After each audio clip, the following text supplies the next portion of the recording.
About 14 years ago, a company was hired to install a new furnace and some ductwork into Dunning Hall.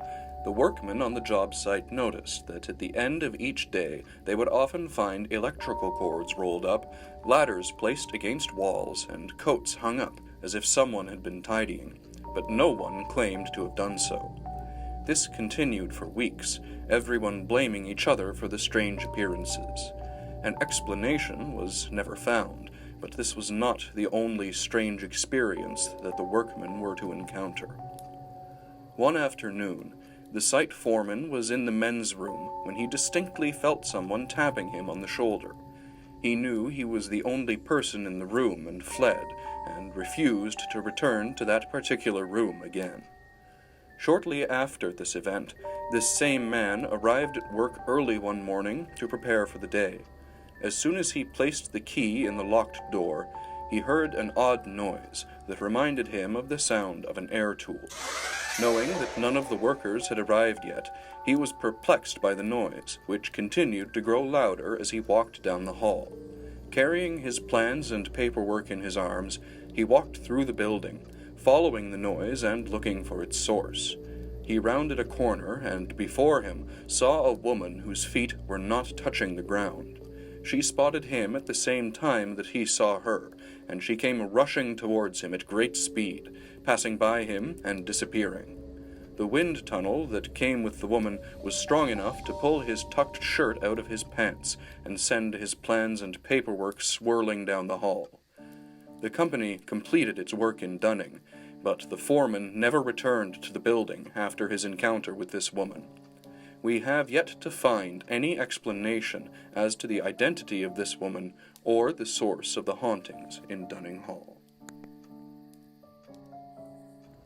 The Isabel Bader Center for the Performing Arts was built on the site of the 19th century Morton Brewery on King Street West. James Morton's brewery had been established in the early 1830s, while Kingston Penitentiary was being built by convict labor nearby. On the night of 22nd September 1867, an ex-convict named Ethan Saxey Allen broke into the brewery with several accomplices, having heard that large sums of money were kept in the safe. They bludgeoned the night watchman Cornelius Driscoll to death, took $2,500 from the safe, and escaped in a small boat.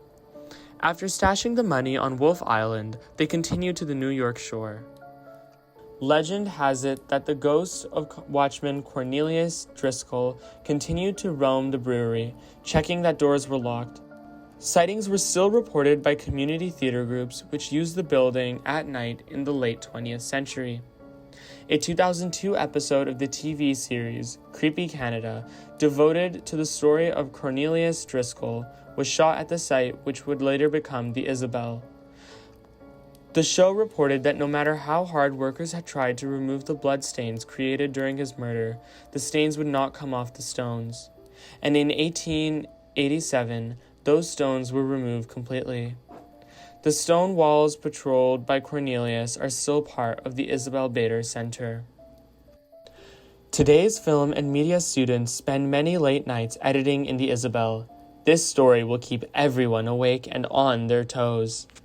According to Derek, who submitted this story, the doors on those editing rooms were intended to be glass, but a mistake led to the soundproof steel doors you see now. So you will probably miss Cornelius as he occasionally passes down that long hallway. But where you will most likely encounter him and his lantern is in the back hallways where the stone walls he was enthrust with still stand. Derek believes the stolen money was recovered, and that Cornelius will continue to ensure the safety and security of all who inhabit the Isabel.